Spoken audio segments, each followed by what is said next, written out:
मङ्गलाशासनपरैर्मदाचार्य पुरोगमैः सर्वैश्च पूर्वैराचार्यैः सत्कृतायास्तु मङ्गलम्। प्रियाय नमः। ॐ दान्ताय नमः।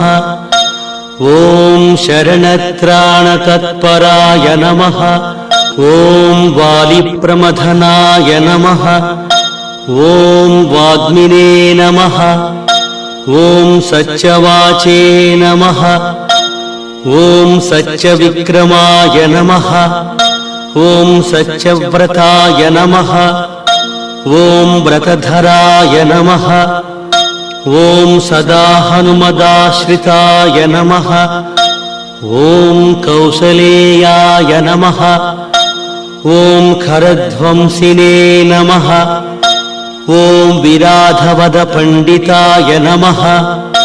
ॐ विभीषणपरित्रात्रे नमः। ॐ हरकोदण्डखण्डनाय नमः। ॐ सप्तसालप्रभेत्रे नमः। ॐ दशग्रीवशिरोहराय नमः। ॐ जामदग्न्यमहादर्पदलनाय नमः। ॐ ताटकान्तकाय नमः।